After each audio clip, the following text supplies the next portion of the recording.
A home used to be a particular size house that had a particular set of amenities, that maybe had a particular address, that maybe had a particular way of signaling something about who you are. You go through the experience that I've had the privilege to go through, where I get to see so many people becoming homeowners, so many agents helping folks in the process of just that. And you come to realize that the beauty of home is in the community. It's the community you create, and it's the community within which you live.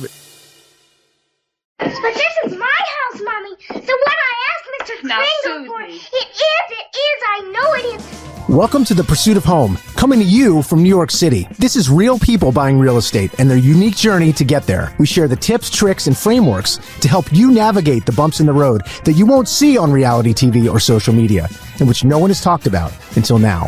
These are the emotional, psychological, ethical, and even spiritual challenges you're more than likely to encounter yourself. Learn from experts who've been there and hang out with me, Scott Harris, your host, who's helped thousands of people buy homes in Manhattan over the last 2 decades. Welcome to The Pursuit of Home, where we explore what it really means to find and create a place to call home. But today's conversation is more than just an episode. It is a celebration, because we're releasing this episode on October 14th, which is the publication date for my book, The Pursuit of Home, a real estate guide to achieving the American dream. Now, the premise of the book is that finding a home is a really, really big deal, and buyers are not always prepared for just how big a deal that is, how much of an emotional, psychological, even spiritual journey it is. And I wrote the book to give you a roadmap to navigate this journey. And it's now available for order anywhere you find books or ebooks. So push pause and go and order the book. We'll wait for you right here. One of the biggest things you can do, and I talk about it all the time, is to find an agent who gets you and that you feel like you're seen and heard and understood around them. There are amazing agents out there, some with just a year or two of experience, some with 2 decades of experience, like myself. Very few people know about great agents more than my guest today, Guy Gal. Guy's experience buying a home was so powerful that it led him to launch Side, which is a real estate brokerage that operates behind the scenes of some of the most successful real estate agencies around the US. And it's grown to be the 9th largest brokerage firm in the country based on volume. And all of that is based on the premise of making sure great agents can do their best work. Guy, welcome to the show. Hello, Scott. It's really a pleasure to be here. Can I just say I love the cover of the book? It's brilliant. Thank you very much. Believe it or not, that I think about these things in almost like the cover of a book is what inspires me to write the book. I don't know if that makes any sense, but I came up with the idea of a door on the cover of the book about 3 years ago. Yeah, and now it's amazing. It's right there. It's in the world. It's really exciting. So we do judge books based on their cover. You do indeed. Well, I know I pre-ordered 100 of them, so that could give the gift of what it is you have to share in them to anyone and everyone that comes through the site office here in the next few weeks, which is in San Francisco. But as you mentioned, we have the great privilege to get to do the work that Side does all across the country, including with you in New York. Yeah. Guy, I'm wondering if you can describe your experience buying your home. Yeah. And the experience that gave you that aha moment that caused you to launch Side. And I guess to get to the heart of it, what was the vision for the business and how's that changed over time? Well, what's really interesting about that experience is that it made me swear at that point in time that I would never purchase a home again, because the experience was particularly unpleasant.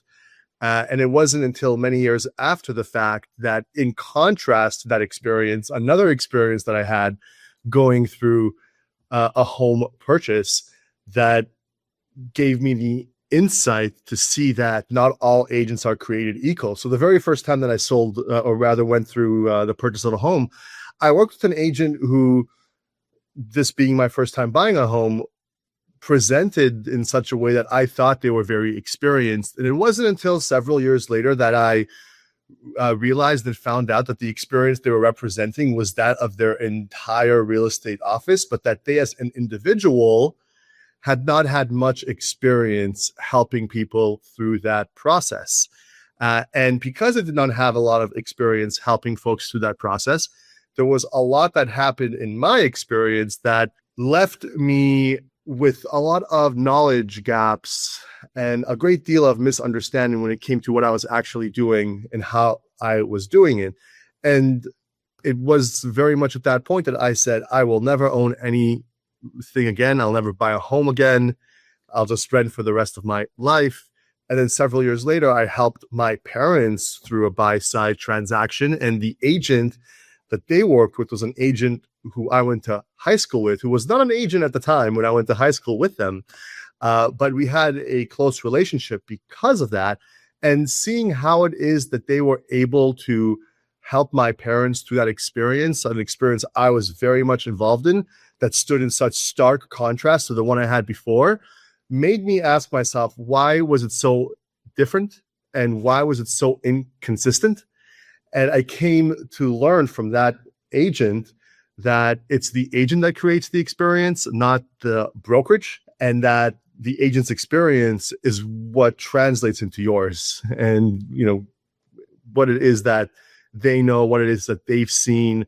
And that inspired me to say, we need to create a company that helps really great agents be able to differentiate themselves and stand out from everyone else, such that buyers, sellers, renters can identify them in the first place and understand that they're not the same, they're not average, they're quite extraordinary, and they can bring a whole lot more value to the table and create a much better experience than the average person can. Yeah, it's a quality control issue that if you make sure that you sort of build these companies in the mold of the best agents out there, that it just elevates the whole experience. I mean, if you could describe what the perfect agent to have alongside you, in your pursuit of home, like what qualities would they have, and like what is Side doing to create more of these agents? So what's interesting is that Side doesn't do much to create those kinds of agents. What we do is we identify folks like yourself who already have a great deal of experience and have figured it out, have gone through hundreds of transactions and have deep exposure to all the different nuances that present themselves in so many different permeations across so many different types of buying and even selling and even renting experiences. And then we work to make sure that the community around you, that people who are looking to buy, sell, and rent in your community, understand that you are exceptional and not the same as everyone else. And we put someone like yourself, agents like yourself, in a position then where you can mentor the next generation of excellent agents, so that if there is someone who is very committed and very serious about real estate as a profession, as opposed to real estate as something they do on the side once in a while, they can find themselves apprenticing with someone like you who's been there and done that, and can train them and coach them up such that they can actually meet the needs and create great experiences for a buyer, because you're there to fill in the gaps and you're there to make sure that they're not making the mistakes that agents would typically make if they're trying to do that entirely on their own. And in that way, you proliferate excellence and raise standards in the real estate industry. As you take folks who already set the standard and you help put them in a position where they can replicate themselves. You did a deep dive into real estate agents, on the heels of both a bad experience and then a good experience. And, I'm so focused all the time on what do great agents look like. But I know that in your research, of course, you're going to uncover some things that may be uncomfortable, disconcerting about how many deals real estate agents how many deals they do a year and what that means. Can you talk a little bit about that? Well, I'll say this. a lot of folks in the real estate industry believe that the Pareto principle applies to the industry. They believe that 20% of agents facilitate 80% of the actual transaction experiences, but that does not apply in the real estate industry. When we started Side, 70% of all transactions that buy and sell that were happening nationally were being closed by agents that were doing that 1 to 3 times a year, which is just not enough for them to truly understand the pulse of the market and the nuances that can present themselves in any given transaction experience. Today, nearly a decade later, about 9 years later, that number is 67%. So in spite of all of the consolidation you've seen in industry, it's still such that 2/3 of all transactions are handled by relatively inexperienced hands. And that does not make for great experiences for the 7 out of every 10 people who go through the largest, most infrequent, most high stakes transaction experience, financial decision of their lives.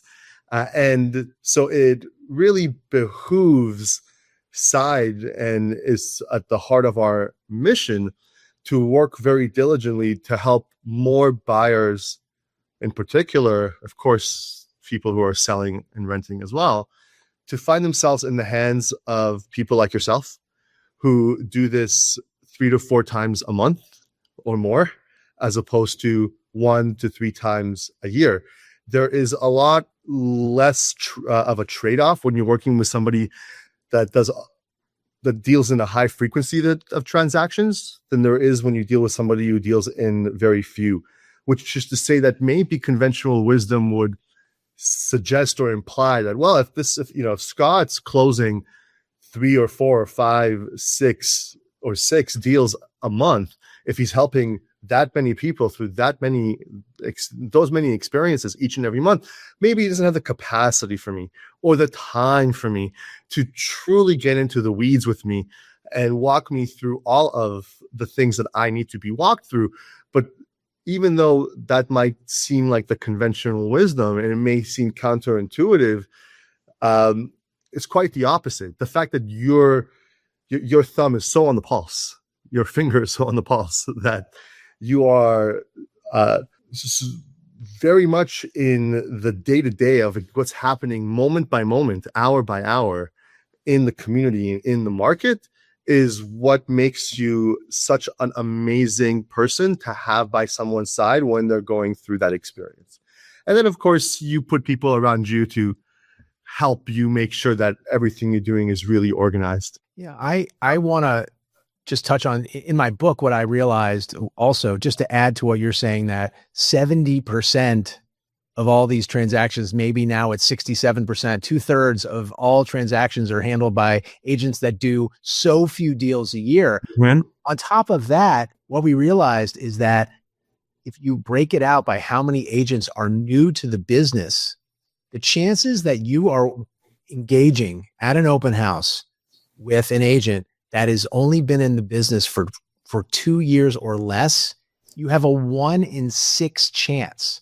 Oh yeah. So it's astonishing that, first, that deals get done at all, but that, what's not surprising is that the reporting about how, your experience of buying a home was so negative. You swore you weren't going to ever buy another house. And so many people are reporting similar negative experiences. The whole point of writing the book was, how do you have a better experience finding a home? How do you have a better experience? How do you find an agent who speaks your language, who connects with you, who helps you feel understood so you can relax and really focus on what's really important, which is finding a home that you love? You've helped, your company, Side has helped launch over 600 companies, agent-led companies.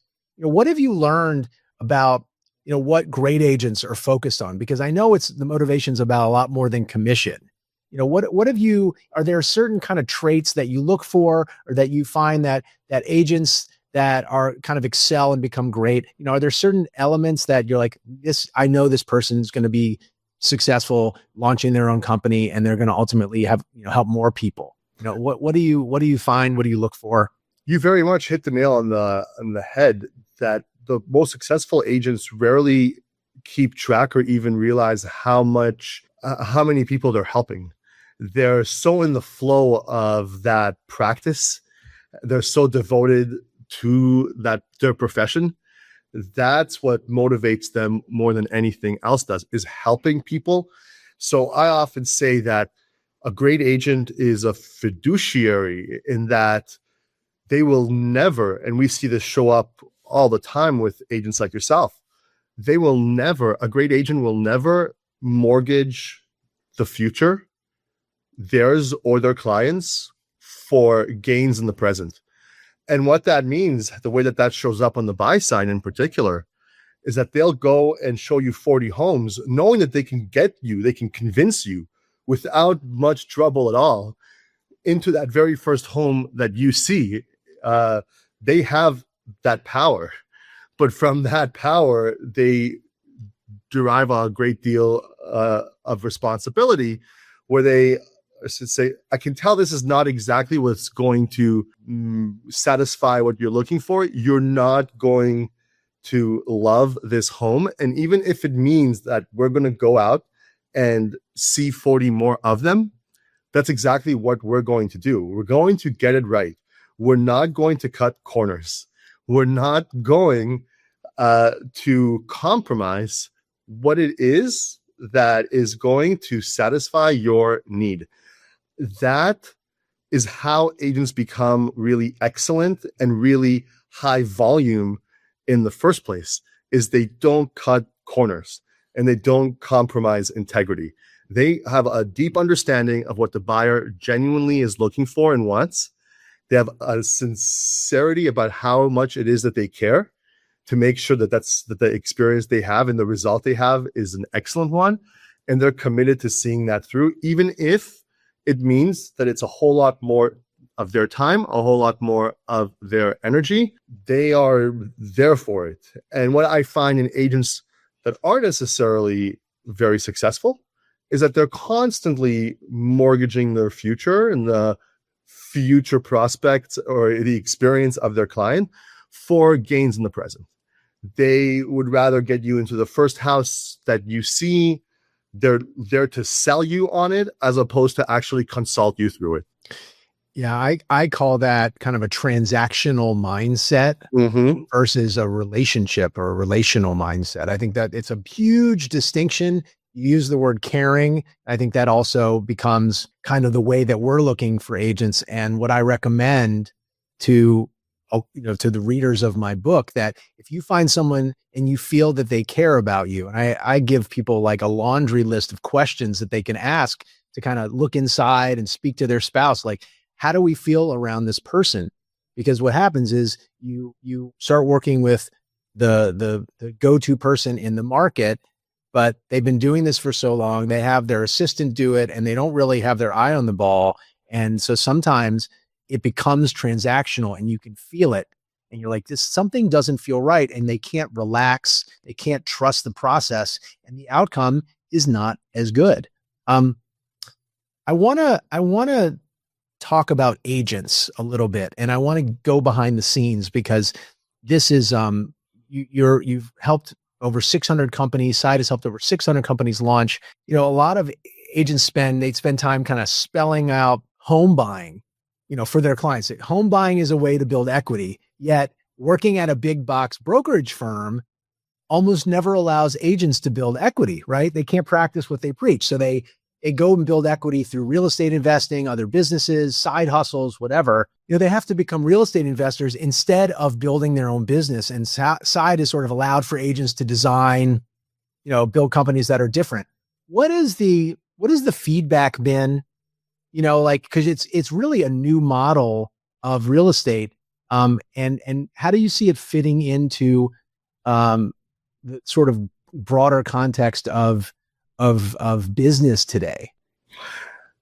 If you look at across the spectrum, if you look across the spectrum of professions, virtually every person who is a professional that is working in a trade like like maybe as an electrician, a plumber, a dentist, they own their business. They're able to build equity and asset value in the company that they themselves are driving and building. And if you look at real estate, there's no such thing as a successful agent that isn't in effect operating a business. But in the status quo of real estate, those agents don't actually get to own the business, because when you look at the real estate industry, what's very different about it than, say, the legal industry or the trades, is that to own in real estate, to own your company in real estate, you really have to operate two companies, two different businesses. One is a service business, a hospitality business, a consulting business, where you go out and meet the needs of people and help them connect the dots that from their point of view are quite invisible and from yours are very obvious. And the other side of that business is the brokerage business, which is less so of a service business and much more so of an infrastructure business. It's an administrative business. It's the part of the business that acts as the fiduciary on behalf of the state. And that work, the work that requires, is work that's far removed from the actual buyer, seller, renter, and the time and expertise required to help them have a great experience and to satisfy their needs. Very, very different things, which is why in the real estate industry, you see so many folks that run a business but don't own the business. It's not for any other reason than it's exactly how the industry is set up. It's the structure of the industry.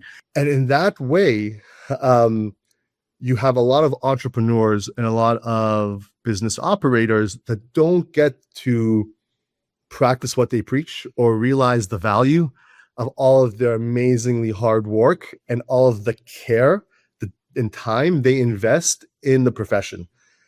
Side, about 9 years ago, when we started the company, realized that the only thing standing in the way of so many agents taking ownership of the business they were already operating was making it so that they wouldn't have to be responsible for that administrative infrastructure brokerage component, which today, for you to not be responsible for that, you have to give up all the equity to somebody else.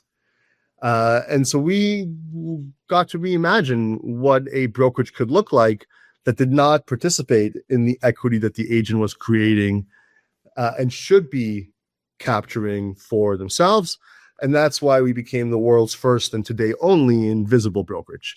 Right? We do everything back office, and it's all we do. And because of that, we do it better than anyone, and have then the privilege of being in service to folks like you who can take all of the amazing experience that you have and all the work and all the equity that you're creating inside of your business and invest that in a company that you yourself own, but do that in a way where you stand apart, right? Where your values manifest not just in how you show up day to day for a client, but also how they show up and manifest in your brand. Yeah, I don't go into so much on this podcast talking about Magnetic and what I've built and how we do it, because so much of what I'm offering here on the podcast is I want to help real buyers figure out what they're about to go through so they can have a better experience. It's what we do at Magnetic on a day-to-day in New York, but you're seeing this play out across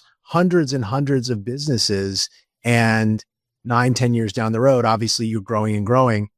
I want to look a little bit big picture as we sort of get closer, landing this plane.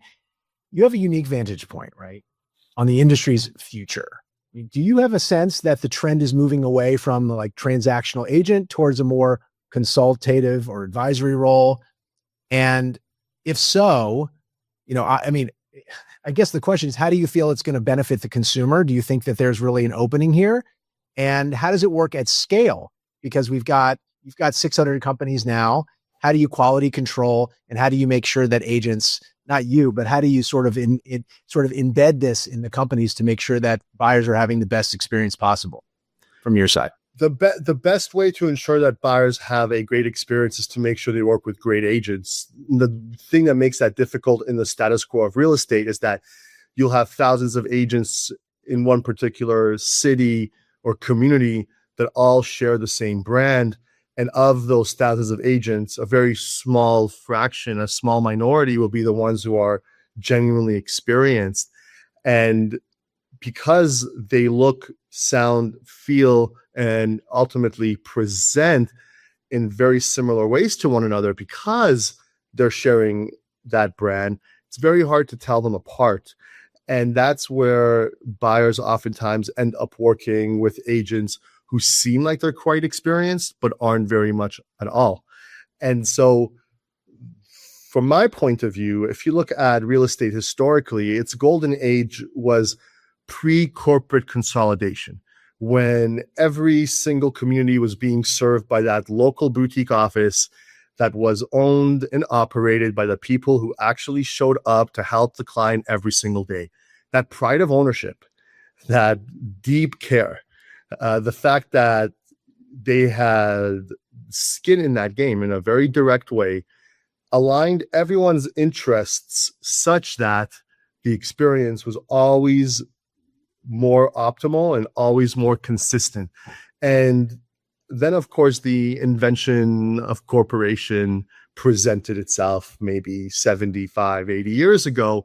And a lot of capital came into real estate in this way, where all of these mom and pop, local, specialized, of the community, by the community, real estate agencies got consolidated into these monolith type, one size fits all brands that aimed to be something for everyone, which meant they were nothing for anyone. And in that process, we really lost the ability to maintain high standards in real estate and deliver consistent quality. It became more of a quantity game, a numbers game. And that is the game that serves the interests of the large real estate corporations, whom today control about 40% of the sales in any particular given market nationally. That, I always say, is something that defies the gravity of real estate, because the physics of real estate are local, they're not national. And to defy the gravity of those local physics, you need a lot of fuel. And that fuel typically is in the form of outside capital.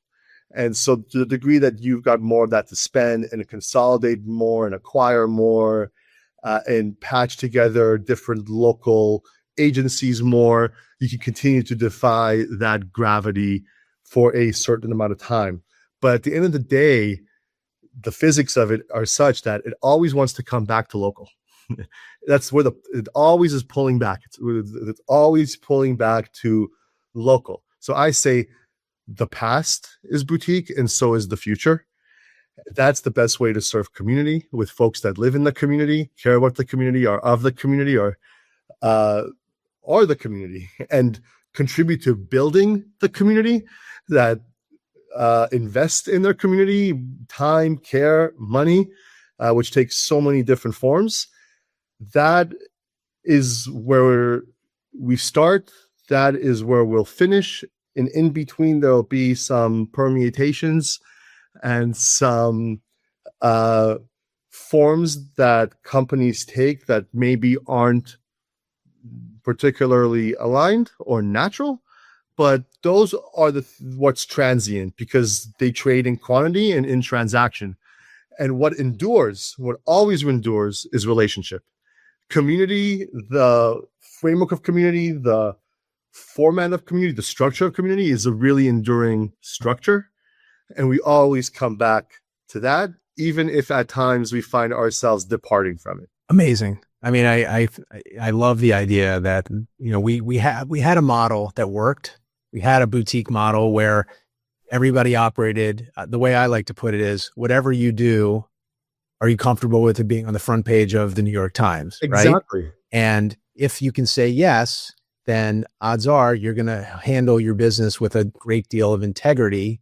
And, that ends up being a way that, sort of a litmus test for someone who's good in helping you in whatever the business is. But in real estate, I walk down the street and I see all my clients, I'm in the neighborhood. That's what agents do. And that's never going to change. It's just a matter of making sure that you're part of an organization that really keeps that localness to first and foremost. I want to finish with one more question, Guy. You've now been a part of millions and millions of transactions. There's 6 million transactions a year in the United States. Your side is now the 9th largest brokerage, invisible brokerage, but Yes. important, a force for good. Given everything that you see and all the agents you see and everything else, what does home mean to you now compared to when you first started this and you were just focused on your own transactions? What is home?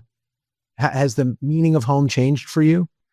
Yeah, home used to be a particular size house that had a particular set of amenities, that maybe had a particular address, that maybe had a particular way of signaling or saying something about who you are, your own identity. And then, of course, you go through the experience that I've had the privilege to go through, where I get to see so many people becoming homeowners, so many agents helping folks in the process of just that, and doing that at all shapes, in all sizes, at all price points, all different types of addresses. And you come to realize that the beauty of home is in the community. It's the community you create, and it's the community within which you live. It's not the size of the home. It's not the type of home. It's not the price of the home. It is the community that you decide that you're going to become a part of, and you're going to contribute to building and creating. Guy Gal, thank you for being a part of the podcast. Thank you for You're a gem, and there's no better way to end it than what you just said. So thanks for being here. Thank you for having me, and I can't wait to read the book. That's it for this episode of The Pursuit of Home. I hope today's conversation gave you insight, clarity, and maybe even a new way to think about your own home search. If you enjoyed the episode, please take a moment to follow, rate, and review the show. It really helps us reach more people on their own journey to home ownership. And when you're looking to dive deeper into your own home buying journey, don't forget The Pursuit of Home, a real estate guide to achieving the American dream, is now available wherever you buy your books. I share real-life strategies and insights to help you make empowered decisions in today's market so that you will find a house that supports you in every area of your life. The Pursuit of Home is proudly produced by Fame, the B2B podcast production agency. Find The Pursuit of Home on Spotify, Apple Podcasts, and everywhere you listen to your podcasts. And if you want to connect, you can find me on social media or at magneticre.com. Until then, happy home hunting.